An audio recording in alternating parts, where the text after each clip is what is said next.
माँ जी, वो लोग इंतजार कर रहे हैं। आपके बेटे का गुस्सा तो बढ़ रहा होगा। तेजल, अरे और कितना टाइम लगाओगी तुम? कोई काम ठीक से नहीं होता है तुमसे। देखिए ना माँ जी, मेरे तो हाथ पांव फूल रहे हैं। तुम घबराओ मत, मैं हूं ना। तेजल, जैन तुम 2 मिनट नहीं रुक सकते?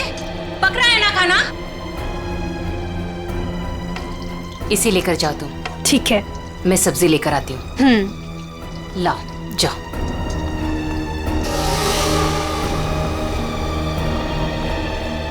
थैंक गॉड, आज खाना तो ठीक वक्त पर आ गया।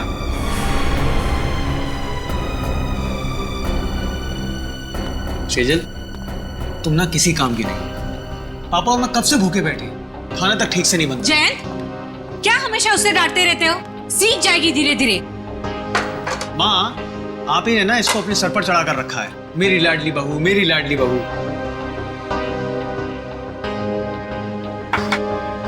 घबराओ मत, मैं हूं ना।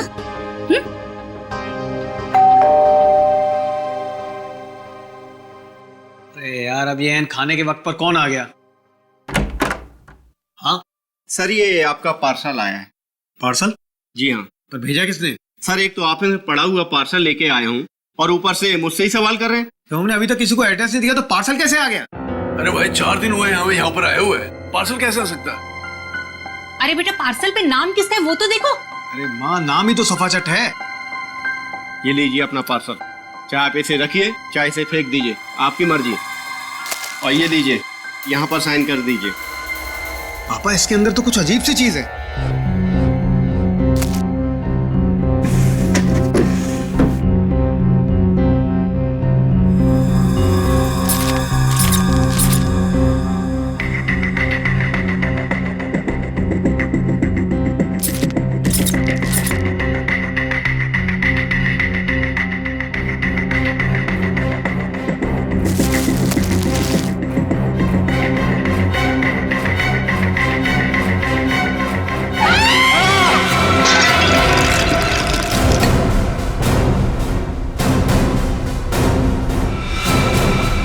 ये किसने भेजा है हमारे घर ऐसा?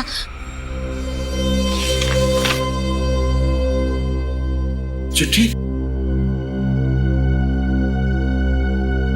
आपको ये चिट्ठी इसलिए लिख रही हूं कि आपको बता सकूं कि आप कितने बड़े जल्लाद हैं।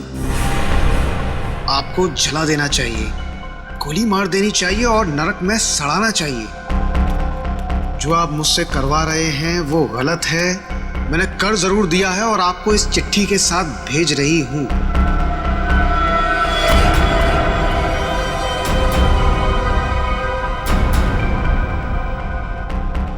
लेकिन अब बस, अब मैं आपके लिए ये घोर पाप नहीं करूंगी। मैं कुछ नहीं करूंगी। अब उसे मारना है या नहीं आप देखो। मैं अपने गांव बरोलपुर वापस जा रही हूं और आपको कभी नहीं मिलूंगी।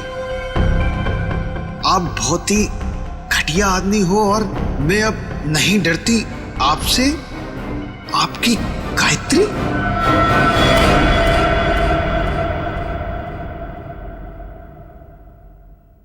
कौन है ये गायत्री? हाँ? देखो सेजल, मेरे ऊपर ये कोई गलत इल्जाम है। मैं नहीं जानता ये गायत्री कौन है। मेरे होते हुए कौन तुम्हारी गायत्री? और ये तोहफा दिया है तुम्हारी गायत्री ने तुम्हें? हाँ?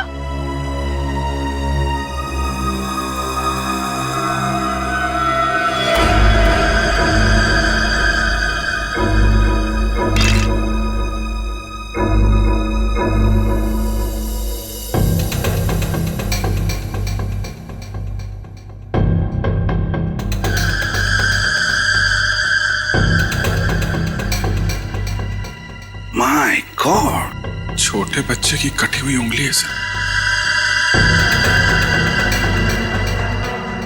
फॉर्मल्डिहाइड में रखी है, लगता है 5-6 दिन पुरानी होगी सर। उंगली काट के भेजा है, मतलब ब्लैकमेलिंग किडनैपिंग का केस लग रहा है सर।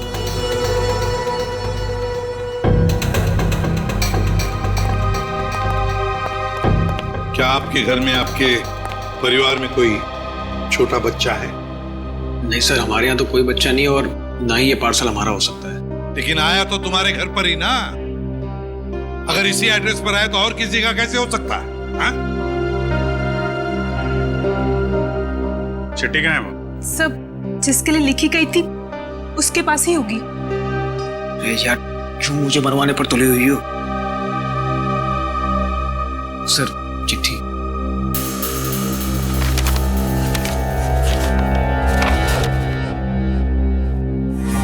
आपको चिट्ठी इसलिए लिख रहे हैं कि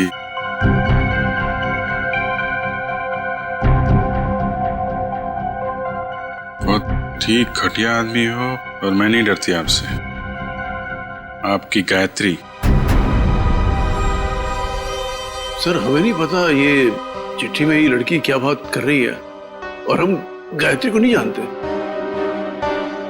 सर, जिसे ये पार्सल मिलने वाला था उसका नाम तो लिखा था, मगर अब इसे पढ़ पाना बड़ा मुश्किल है। अच्छा, हाँ ठीक है, पता तो लगा ही लेंगे। लेकिन इस गायत्री ने एक छोटे बच्चे की उंगली काट कर यहां भेजी है आपके पास, और तुम लोग कह रहे हो कि तुम्हें कुछ पता नहीं ये गायत्री कौन है। तो क्या उसके सपने में आया ये आप लोगों का एड्रेस? मैं आपसे कह रही थी ना, ये घर मत खरीदो मत खरीदो। देखा भी क्या हुआ। तो क्या आप लोगों ने ये घर खरीदा है? कब खरीदा? सर, हम तो 4 दिन पहले ही यहाँ पर शिफ्ट हुए हैं। सर, कहीं ये पार्सल पहले वाले के लिए तो नहीं? कौन रहता था यहाँ पे? मेरा नाम धनराज है। 30 लाख तो क्या, तुम्हारे इस निकम्मे बेकार पति को मैं 30 फूटी कौड़ियां भी दे दूं। अब पापा क्या क्या बोले जा रहे हो? आप सोच भी रहे हो? सोहन इस घर के दामाद है, मेरे पति है। जैसे कि हीरा ढूंढ के लाई। एक तो मेरी मर्जी के बगैर शादी की, ऊपर से ये घर जवाई लाके बिठा दिया यहाँ पर। बस पापा, अब आप शांत हो जाइए, मत लेके इनके मुंह। वैसे भी आपका ब्लड प्रेशर बढ़ा हुआ है। और मोनिका, तुम दोनों भी जाओ यहां से। अब क्या हम अंदर आ सकते हैं? जी, आप लोग? हम लोग सीआईडी से हैं। सीआईडी? जी हाँ। कहिए। आपका जो पुराना घर है जिसे आपने मिस्टर जयंत को भेजा है, वहां पे एक पार्सल आया है, उसके बारे में कुछ पूछताछ करनी है। भगवान, उंगली।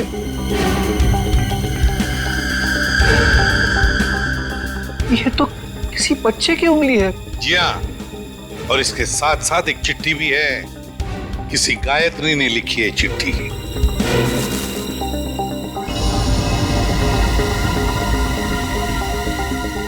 कौन है ये गायत्री? सर, हमारे तो पूरे खानदान में कोई दूर दूर तक गायत्री नहीं है। सर, हमारे परिवार में कोई बच्चा नहीं है जिसकी ये उंगली है। बिना जान पहचान के कोई यूं ही ऐसी चिट्ठी भेज देगा क्या? चल, कोई बात नहीं, हम पता लगा लेंगे कि गायत्री ने चिट्ठी लिखी किसको और ये बच्चा है कौन। यार, कब तक इसका पहरा देते रहेंगे? जब तक बॉस पैसा देता रहेगा तब तक।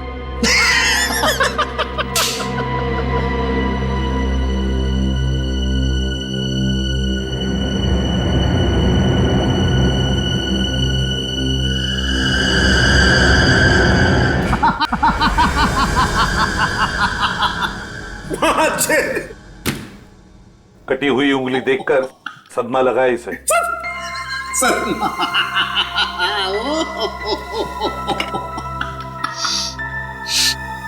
नहीं सर, इसमें कोई लाफिंग गैस नहीं है। Laughing gas? ये देख साउंड के, तुझे हमने सिर्फ इतना बताया कि गायत्री नाम की एक औरत ने एक बच्चे की उंगली काट दी, तो तुझे हंसी के फव्वारे फूट रहे हैं। यार, सिर्फ इतना ही कहा है ना कि ये उंगली शायद 5-6 दिन पहले काटी गई है, क्योंकि सही सलामत है, सड़ना शुरू नहीं हुई है। उंगली तो ठीक है, लेकिन ये फॉर्मेल्डिहाइड का क्या? फॉर्मेल्डिहाइड का क्या? हाँ, क्या? ये देखो, रिपोर्ट पढ़ो फॉर्मेल्डिहाइड की। क्या? फॉर्मेल्डिहाइड सॉल्यूशन 6 साल पुराना है? 6 साल? पंकज, क्या हुआ? लगता है फॉर्मल्डिहाइड पी गया इसे। सर, इसने अभी अभी कटी हुई उंगली का फॉर्मल्डिहाइड सूंघा है। सालूम के साहब ने सूंघा, सालूम के साहब गए। पंकज ने सूंघा, पंकज आया। अब तुम भी सूंघ लो। नहीं सर, मेरी वाइफ ने कहा है हंसना मना है। सालूम के साथ हमें इतना बेवकूफ मत समझिए। ये फॉर्मल्डिहाइड भले 6 साल पुराना हो, मगर इसकी कटी हुई उंगली थोड़ी 6 साल पुरानी होगी। और नहीं तो क्या और नहीं तो क्या? ऐसा नहीं हो सकता कि इस गायत्री के पास 5-6 साल पुराना फॉर्मल्डिहाइड हो जिसमें उसने ये उंगली रख दी। क्यों? अब चुप क्यों हो गए? अरे यार वो क्या जब का फॉर्मल्डिहाइड 6 साल पुराना तो उंगली भी 6 साल पुरानी हो गई। देखो बॉस, वो जो चिट्ठी गायत्री ने भेजी है ना, उस चिट्ठी पर जो स्याही है, मैं उस स्याही के अंदर घुसूंगा और पता चल जाएगा। आओ, ये लो, सालू के साहब अब चींटी बन के दिखाएंगे। कैसे? कुछ पी जाएंगे और क्या, चींटी बन जाएंगे। ओ, अगर चींटी नहीं बनेंगे तो इनके अंदर घुसेंगे कैसे, है ना? चल, ये है क्रोमेटोग्राफ। लाइट वहां से निकलेगी और इस जाली पर पड़ेगी। ये खास किस्म की जाली है। यहां पर लाइट का एक स्पेक्ट्रम बनेगा। लाइट हो जाएगी सतरंगी और इस फिल्टर पर पड़ेगी। ये खास किस्म का फिल्टर है जहां से सिर्फ एक खास किस्म की लाइट की रेज ही इस चिट्ठी पर पड़ेगी जो गायत्री ने लिखी, और वो लाइट इस चिट्ठी पर जो स्याही है, उस स्याही के अंदर घुस जाएगी।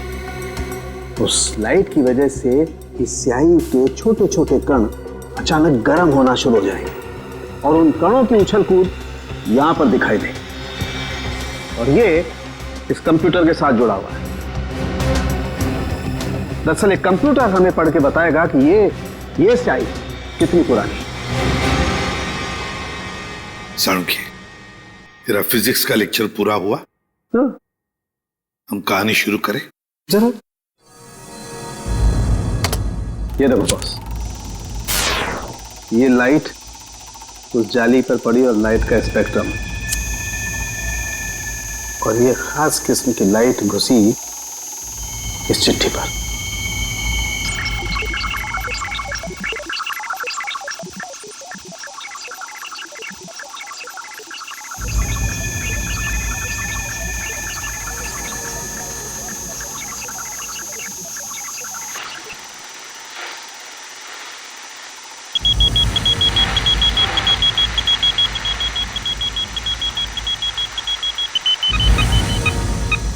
साल बस गायत्री ने चिट्ठी 6 साल पहले भेजी। गायत्री ने चिट्ठी लिखी 6 साल पहले और चिट्ठी पहुंची अब 6 साल बाद। सर, 6 साल पहले कटी हुई उंगली आज मिली। सर, न जाने इन 6 सालों में इस बच्चे के साथ क्या क्या हुआ होगा। हाँ, 12-13 साल का तो हुआ होगा बच्चा। सर, इस गायत्री को हम ढूंढ निकालेंगे। गायत्री को भी और उस बच्चे को भी। बरुलपुर जाने का इंतजाम करो। हम घर तो दिखा दे रहे हैं आप लोगों को गायत्री का, लेकिन 9 साल हो गए जब वो इस बरुलपुर से गायब हुई है। गायत्री के माँ बाप किसी से उसके बारे में कोई बातचीत नहीं करते हैं। इतना तो बता सकते हैं कि अभी वो कहाँ है, किसके साथ है? मुश्किल है साहब, पति पत्नी दोनों पूरे गांव से कटे रहते हैं, किसी से कोई बातचीत नहीं। लेकिन ऐसा क्यों? पता नहीं, हम तो उनके दरवाजे पर जाएंगे नहीं, और हमको नहीं लगता है कि आप लोगों के लिए वो दरवाजा भी खोलेंगे। टेलीग्राम किसने भेजा? टेलीग्राम गायत्री ने भेजा टेलीग्राम। गायत्री? सरिता रुक, सुन।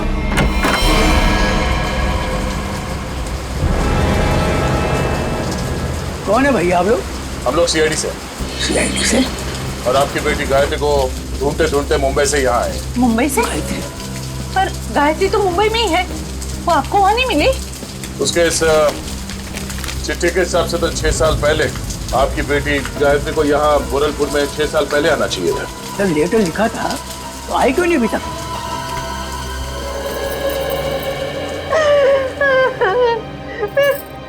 कहाँ गई मेरी बच्ची?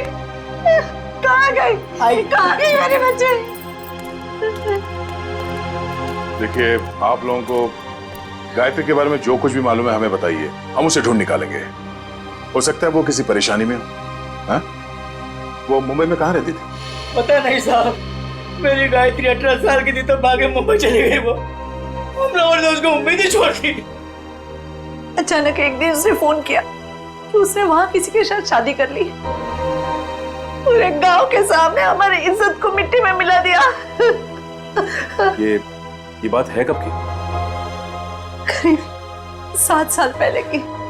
उसके बाद आप लोगों का उनसे कोई संपर्क नहीं हुआ? एक बार उसने फोन किया था। उसने बताया कि वो बहुत बड़ी मुसीबत में फंस गई है। पर साहब, हम यहाँ से क्या कर सकते हैं? कैसी मुश्किल? पता नहीं साहब, वो खुद फोन करके ये बोलती थी, पापा मैंने आगे की परेशानी मोल ले ली है। जिसके लिए उसने ये चिट्ठी लिखी थी उसी ने मुसीबत में डाल रखा होगा उसे। किस नंबर से फोन करती थी वो आप लोगों को? किसी दुकान से फोन आता था साहब, फिर अचानक फोन आना ही बंद हो गया मेरी बेटी का। तो आप लोगों ने पता करने की कोशिश नहीं की कि उसने फोन करना बंद क्यों किया? साहब, हमने कई बार वहां फोन किया और एक दिन दुकानदार ने बताया कि वो मैडम अब यहाँ पे नहीं आती, शायद वो मोहल्ला छोड़कर चली गई। तो आपने उसे ढूंढने की कोशिश नहीं की? नहीं मैडम। अच्छा, गायत्री के पति के बारे में कुछ पता है आपको? कोई पता नहीं साहब पति के बारे में। अच्छा, गायत्री का एक बेटा भी था ना? नहीं साहब, उसका कोई बच्चा नहीं था, वरना क्या वो अपनी माँ को नहीं बताती? ठीक है, आप हमें उस दुकान का नंबर दीजिए और गायत्री का फोटो भी हम पता कर लेंगे। ये क्या है तेरे को बच्चे को तैयार करने में इतना समय लगता है? अरे आ रहा हूँ भाई, नए कपड़े पहना रहा हूँ। ठीक है, जल्दी आ। पता नहीं यार ये बॉस को भी क्या हो जाता है, हर महीने में एक नया कपड़ा पहनाकर उसका फोटो खींच के भेजने को कहते हैं। कमाल है। चल ना, ले तैयार हो गया। बेटा क्यों रो रहे तू? ये अंकल ने मुझे मारा। बेटा मत रो, अंकल को हम बाद में खूब मारेंगे। अब स्माइल दे, एक फोटो निकाल लेता हूं तेरा। सर पिछले 15 साल से हम धनराज के पड़ोसी थे।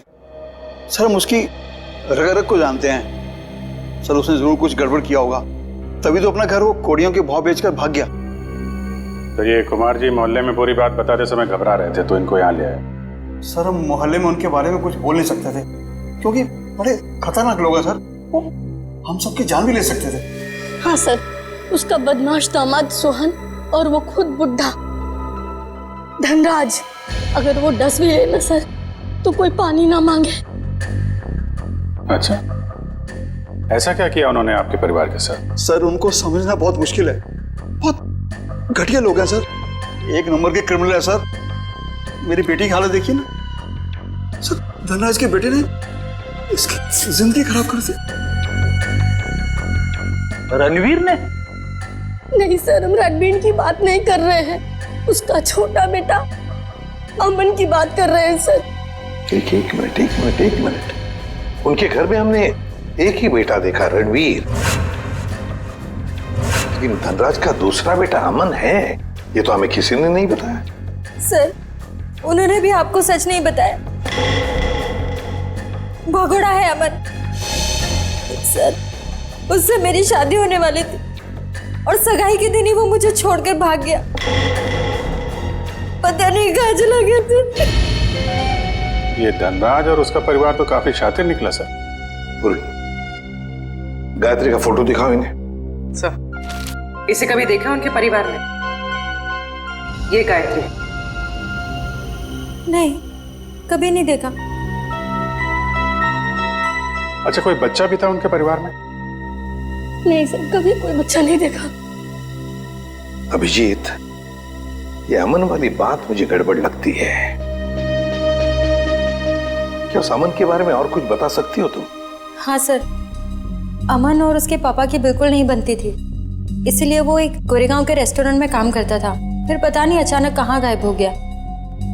अभिजीत, तो गोरेगांव में जाकर पता लगाओ किस होटल में ये अमन काम करता था। ये तो बहन जी हैं। बहन जी? हाँ साहब, सीधी सादी सी थी, हमेशा दुखी दुखी रहती थी, तो मैं इन्हें बहन जी कहता था। करीब 5-6 साल हुए हैं, अब मेरी दुकान पे नहीं आती हैं। आप बता सकते हैं कि वो इतना दुखी क्यों रहते थे? मैडम मुझे नहीं मालूम, ये तो उनके पति ही बता सकते हैं। आप उनके पति को जानते थे? नहीं साहब, उनके पति को तो कभी देखा नहीं, लेकिन अक्सर हर दूसरे दिन बहन जी मेरी दुकान पर अकेली ही आती थी। यहाँ से अपने गांव फोन करती थी, अपनी जरूरत का सामान लेती थी और चली जाती थी। उसके साथ कोई बच्चा भी आता था 5-6 साल का? नहीं साहब, मैंने कभी कोई बच्चा नहीं देखा इनके साथ। अच्छा, ये बहन जी रहती कहाँ पर थी? साहब अगर मुझे इनके घर का पता मालूम होता तो मैं अपने उधार के 2500 रुपए वसूल नहीं कर लेता इनसे। सर अगर ये गायत्री हर दूसरे दिन यहाँ फोन करने आती थी तो इसका मतलब तो यही है ना कि कहीं आसपास ही रहती होगी। इतनी वाहियात फिल्म थी ना कि मैं तो पूरी पिक्चर में ही सोता रहा। क्या बात कर रहे? तो और क्या इतनी बकवास? अरे एकदम बकवास। अरे समझ सुनो, आप करना जरा ये फोटो देखिए। आप लोग इस औरत को पहचानते हैं? भाई साहब आप किसी और से जाके पूछ लीजिए ना, आप देख नहीं रहे हम लोग बातचीत कर रहे हैं। अरे भाई साहब 1 मिनट फोटो देख लोगे तो क्या जाएगा आपका? क्यों भाई, जबरदस्ती है बताना। अब जबरदस्ती समझो या फिर मजबूरी, जरा ये फोटो देख के पहचानिए। हम लोग सीआईडी से। जी हाँ, सीआईडी से। अब देखिए और बताइए। ये औरत, ये तो वही है ना सर। इसकी वजह से मेरे को बहुत मार पड़ी है सर। मैं इसके बारे में आपको कुछ भी नहीं बता सकता। मैं तो जा रहा हूँ भाई, मैं जा रहा हूँ। अरे सुनो भाई साहब। अरे नहीं भाई, अरे रुको। अरे नहीं। गायत्री को आप लोग ढूंढ रहे हैं? मगर इसमें हंसने वाली कौन सी बात है? अरे मैडम, गायत्री के बारे में हर आदमी कुछ न कुछ नई बात बताएगा आपको। मतलब? अरे साहब उसको समझना बहुत मुश्किल था। गुंडे उसकी देखभाल करते थे। और तो और साहब उसको कोई आंख उठाकर नहीं देख सकता था, न ही उससे बात कर सकता था।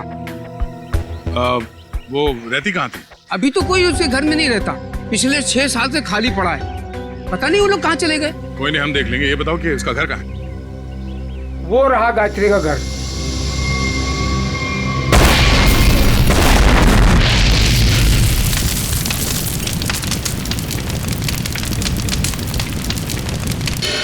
ये तो अमन साहब हैं सर। ये बहुत पहले यहाँ पर मैनेजर होते थे सर। बहुत खड़ूस थे ये, 1 सेकंड चैन से नहीं बैठने देते। अच्छा ठीक है ठीक है। उनके बारे में हमें कुछ और बता सकते हो? हाँ साहब, सुना है कि इनके पिताजी के साथ इनकी बिल्कुल नहीं बनती थी, इसीलिए वो इतने बड़े बाप की औलाद होने के बाद भी यहाँ काम करते। और फिर किसी रईस लड़की से उन्होंने शादी कर ली और फिर शायद वो बेंगलोर चले गए। और क्या सर, करीब 6 साल पहले एक कार एक्सीडेंट में वो, उनकी पत्नी और उनका बेटा मारे गए। तीनों मार गए? सर सुना तो ऐसा ही था। उनकी पत्नी का नाम गायत्री था क्या? नहीं सर, गायत्री तो नहीं था, नाम तो कुछ और था सर। पहले याद था पर अब याद नहीं आ रहा। मैं तुमने बताया उनका बेटा भी था? हाँ सर, करीब 5-6 साल का था जब वो एक्सीडेंट हुआ था। Thank you very much. वो उंगली 5-6 साल पहले की कटी हुई है, किसी 5-6 साल के बच्चे की है। और अमन के बेटे का एक्सीडेंट भी 5-6 साल पहले हुआ था और वो चिट्ठी भी 5-6 साल पहले लिखी है। तो ये बच्चा तो पोता निकला धनराज का। कहीं ऐसा तो नहीं कि ये बच्चा भी जिंदा हो? मुझे भी ऐसे ही लग रहा है। जरा बैंगलोर फोन करो और पुलिस स्टेशन से एक्सीडेंट के सारे रिकॉर्ड मंगवा लो। इस गायत्री का कुछ ना कुछ लेना देना है धनराज परिवार से। और ये धनराज सारी बातें हमसे छिपा क्यों रहा है?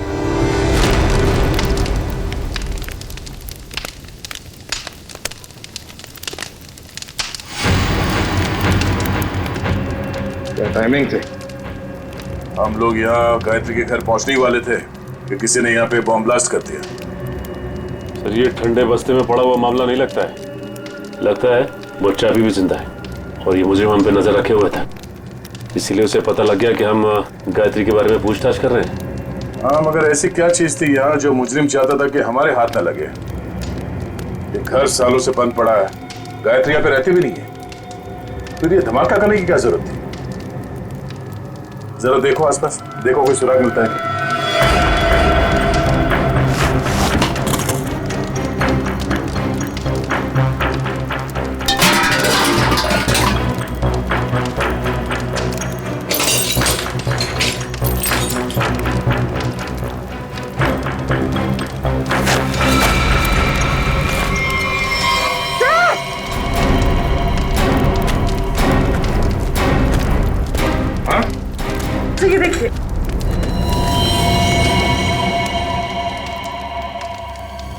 किसी की हड्डियां हैं, सीमेंट और ईंट के टुकड़े पे चिपकी हुई है।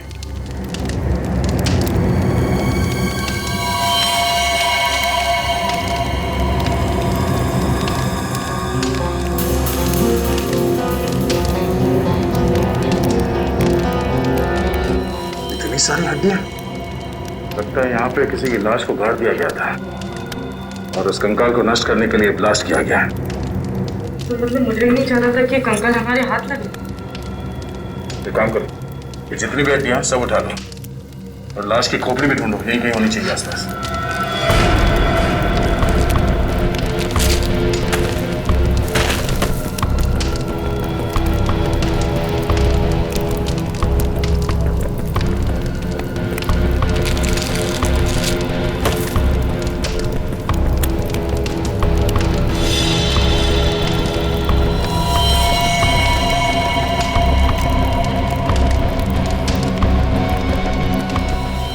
ये देखो, मिल गई खोपड़ी। मतलब सर किसी की लाश को यहाँ पे गाड़ा गया था? और ये है कौन? इसके साथ ऐसा क्या हुआ था कि इसके गाड़ने के बाद भी इसकी लाश को जला के नष्ट करने की कोशिश की गई है?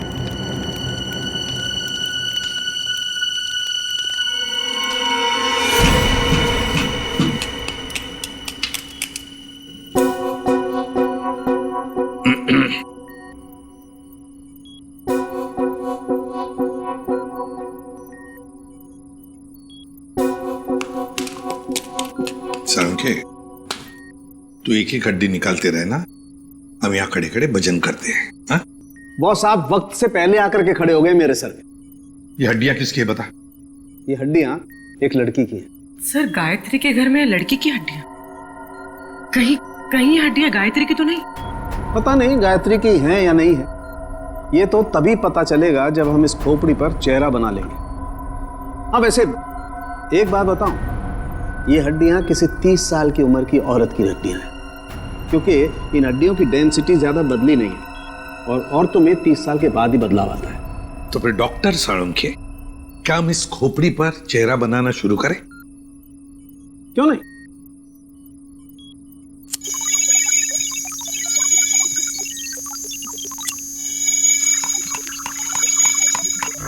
वैसे एक बात बताओ, जिस किसी ने भी गायत्री के घर में ब्लास्ट किया है, उससे बड़ा गधा संसार में कोई और होगा नहीं।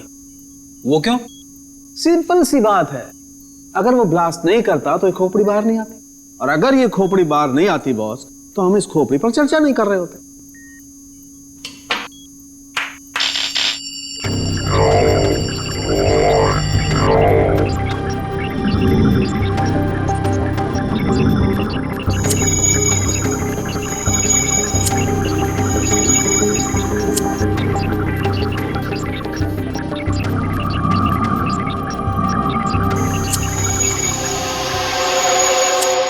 जैसे इसको थोड़ा वक्त लगेगा बॉस। कंप्यूटर को हर काम सोच समझ के करना पड़ता है, कहीं चेहरा गलत ना बन जाए।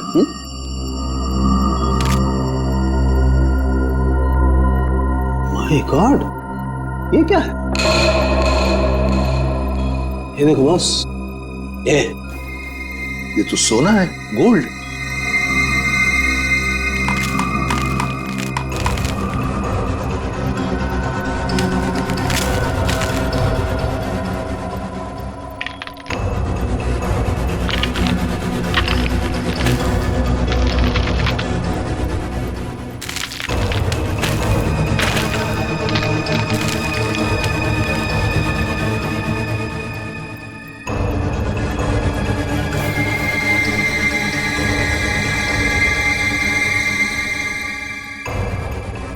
ये देखो बॉस,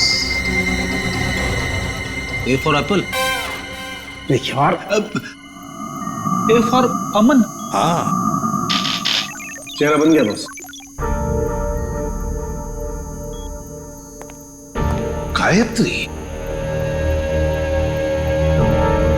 सर गायत्री के घर में घुस के किसी ने उसे मार दिया और उसे अपने घर में गाड़ दिया, और गायत्री ने उस बच्चे की उंगली काट कर भेज दी। पर हुआ क्या उस बच्चे का?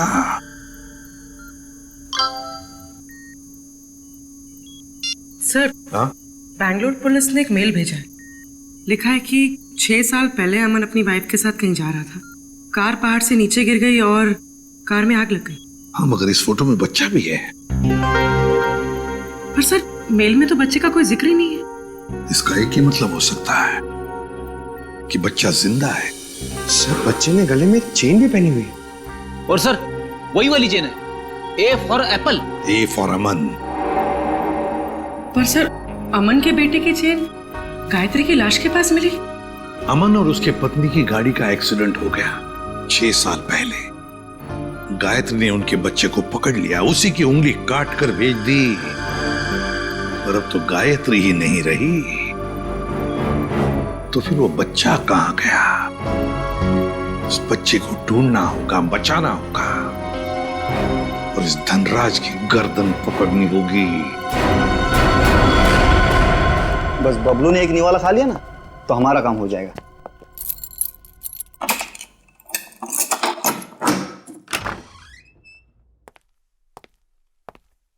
बबलू बेटा, ले बेटा खाना खा ले।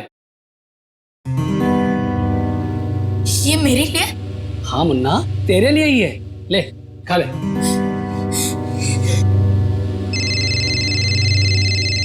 बॉस? हाँ बॉस। हाँ बस निकल ही रहे। हाँ बॉस, आपका काम हो गया बॉस। चल निकल। चल। धनराज जी, क्या कह रहे थे आप लोग? कि आपको उंगली के बारे में कुछ पता नहीं, गायत्री कौन है किसी को कुछ नहीं मालूम, आपके पूरे परिवार में कोई बच्चा है ही नहीं, तो फिर क्या ये झूठ पे झूठ बोलते रहे आप। आपको मालूम था वो उंगली किस बच्चे की है? आप जानते थे गायत्री ने एड्रेस लिखने में कोई गलती नहीं की। आपने ये बताना जरूरी नहीं समझा कि आपका एक और बेटा था अमन, जिसका एक 5-6 साल का बच्चा है? क्यों?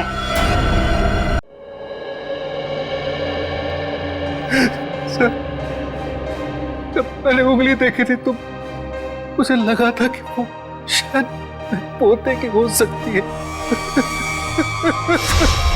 सर बचा लीजिए उसे, सर बचा लीजिए, सर प्लीज बचा लीजिए उसे। वो किसी की कैद में है पिछले 6 साल से। उसने कहा है कि जब तक मैं उसे पैसे देते रहूं तब तक वो उसे जिंदा रखेगा। सर उसने मुझे धमकी दी है कि अगर मैं किसी को बताऊं तो मेरे बबलू को मार देगा। पापा, अमन का बेटा जिंदा है और आपने हमें भी नहीं बताया। मैं नाराज था अमन से। उसने भी मेरे मर्जी के खिलाफ शादी की थी, पर 5 साल के बाद उसका मुझे फोन आया और उसने माफी मांगी, तो मैं किसी को बिना बताए बेंगलोर चला गया। फिर पोते बबलू को गले लगाया, उनको घर वापस आने को कहकर मैं वापस आ गई। मुझे क्या पता था कि वहां से आते आते उनका एक्सीडेंट हो जाएगा। लेकिन बबलू उस एक्सीडेंट में बच गया है ना? मुझे लगा था कि उन दोनों के साथ बबलू भी नहीं रहा, पर एक दिन किसी आदमी का मुझे फोन आया।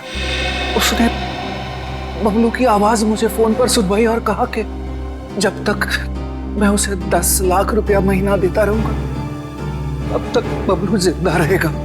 आपको ये कैसे लगता था कि उन्होंने बबलू को जिंदा रखा होगा? सर वो हर महीने मुझे बबलू के फोटोग्राफ्स भेजता रहा सर। 1 मिनट, ये लीजिए सर।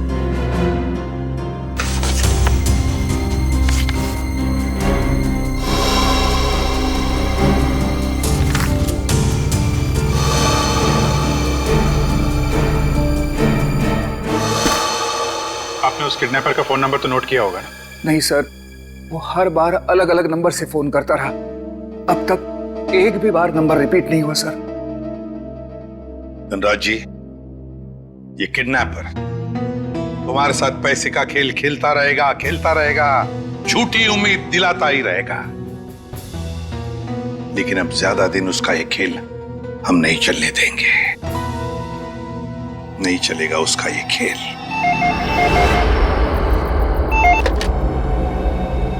हेलो धनराज जी, मैं सोच रहा हूँ कि आपका पोता मैं लौटा दूं। ओह, तुम हो?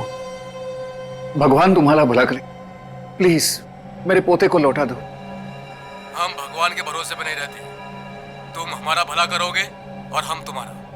हाँ हाँ, मैं हमेशा की तरह पैसे लेके आऊंगा। बोलो कहाँ आना है? अभी आता हूँ। नहीं, अभी नहीं, कल सुबह ठीक 7 बजे कल्लू गैरेज, और इस बार 10 करोड़ लेकर आना। 10 करोड़? हाँ, 10 करोड़। पर इतने सारे कैश पैसे मैं कहाँ से ले आऊंगा? इसीलिए तो 12 घंटे का समय दे रहा हूँ ना। और सुनो, कोई चालाकी नहीं, वरना अपने पोते से हमेशा के लिए हाथ धो बैठोगे। नहीं नहीं, प्लीज कुछ भी मत करना मेरे पोते को। मैं पहुंच जाऊंगा, 7 बजे के पहले ही पहुंच जाऊंगा। Hello hello hello.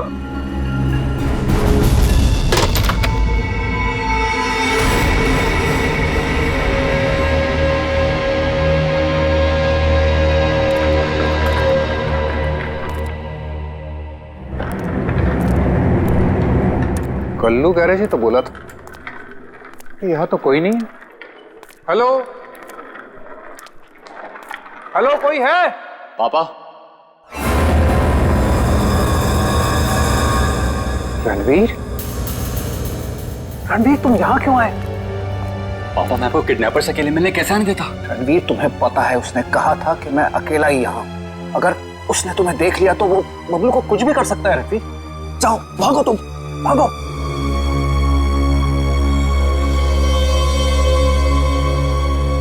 पापा, अगर मैं ही यहां से चला गया तो आपको आपके लाडले पोते से कौन मिलाने वाला है? क्या? तुम? हाँ, मैं ही आपके पोते को 6 साल से पाल रहा हूं। क्या कह रहे हो रणवीर? तुम ऐसे कैसे कर सकते हो? मैं तुम्हें... अरे अरे पापा, आराम से, शांति, नहीं तो ब्लड प्रेशर हाई हो जाएगा। आपका पोता बिल्कुल ठीक ठाक है। ले आओ रे।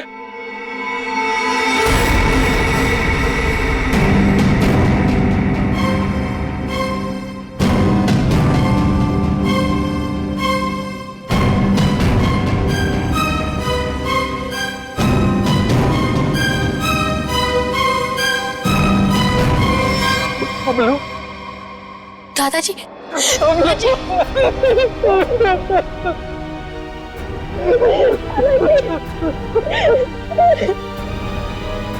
मैं आ गया हूं। तुम्हें कोई कुछ नहीं करेगा। चलो घर चलते। अरे रुकिए पिताजी, रुकिए। जाते जाते जरा इन कागजात पे साइन करते जाइए, देख लीजिए। वो क्या है ना कि ये सब हो जाने के बाद आप और मैं एक साथ तो रह नहीं सकते, तो आपका घर और फैक्ट्री मेरे नाम कर जाइए और दफा हो जाइए। तो जैसे विश्वासघातकी को तो मैं एक फूटी कौड़ी भी नहीं दूंगा। दोगे पापा, दोगे। जब आप बिना देखे अपने पोते के लिए करोड़ों रुपए दे सकते हो, तो देखने के बाद तो इतना दे ही दोगे। नहीं मिलेगी, एक फूटी कौड़ी भी नहीं मिलेगी। अच्छा, देखते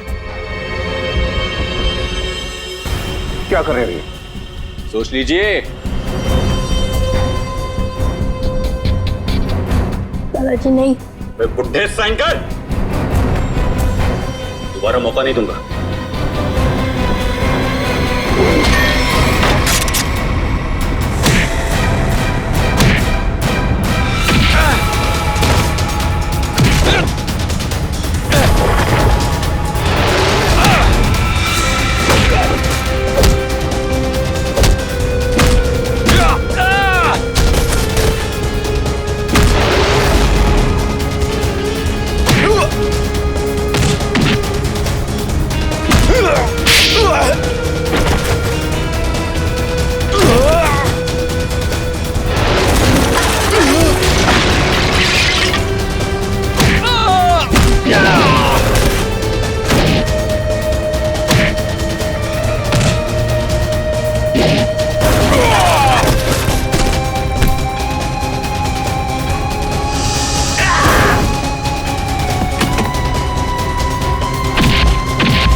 सोने का अंडा देने वाली मुर्गी का पेट काटने चले थे तुम। सारे अंडे एक साथ चाहिए थे, हैं? धनराज जी को फोन करके यहाँ बुलाना तुम्हारी सबसे बड़ी गलती थी। गायत्री ने वो चिट्ठी इसी जल्लाद के लिए लिखी थी। इसने शादी की थी उससे। अब बता, क्यों किया तूने ये सब? कोई औलाद नहीं थी इनकी, तभी इन्होंने मुझे गोद लिया था। लेकिन फिर अमन के हो जाने के बाद मैं इन पर बोझ बन के रह गया था। रणवीर, मैंने तुम्हें कभी अमन से कम नहीं समझा बेटे। झूठ बोल रहे हो तुम। अमन ने इनकी मर्जी के बगैर शादी की थी और वो घर छोड़ के चला गया। तो मुझे लगा शायद अब मुझे मेरा हक मिल जाएगा, लेकिन नहीं, सुलह करके आ गया उसके साथ। इसलिए तुमने अमन को एक्सीडेंट में मरवा दिया? हाँ, लेकिन उस एक्सीडेंट में अमन का बेटा अंकित बच गया था। लेकिन मैंने सोचा कोई बात नहीं, इसी बच्चे के जरिए मैं इस पैसे के पुजारी से पैसा निकलवाता रहूंगा और एक दिन इनको कंगाल बना दूंगा। गायत्री तो तुम्हारी पत्नी थी, उसको क्यों मारा? सर, मुझे लगा वो अंकित को मेरे हिसाब से संभाल लेगी, लेकिन नहीं, उसे उस पर दया आने लगी। मेरे इतने दबाव देने के बाद ही उसने इसकी एक उंगली काटी थी और उसके बाद वो मुझे धमकाने लगी। कहती है कि अंकित को जल्दी से घर छोड़ दो वरना मेरा भांडा फोड़ देगी, मेरा, अपने पति का। इसलिए तुमने उसे भी मार के वहां घर में गाड़ दिया? हाँ, क्योंकि मैं नहीं चाहता कि मेरी तरफ आराम से आने वाले पैसों के बीच में कोई भी रुकावट बन जाए। रुकावट तो आनी ही थी रणवीर। जुर्म के रास्ते में रुकावट डालने और मुजरिम को उसके अंजाम तक पहुंचाने के लिए सीआईडी बनी है। 3-3 खून करने और बच्चे की किडनैपिंग के जुर्म में जेल की सलाखों के पीछे सड़ना होगा जब तक फांसी का ऑर्डर नहीं आता।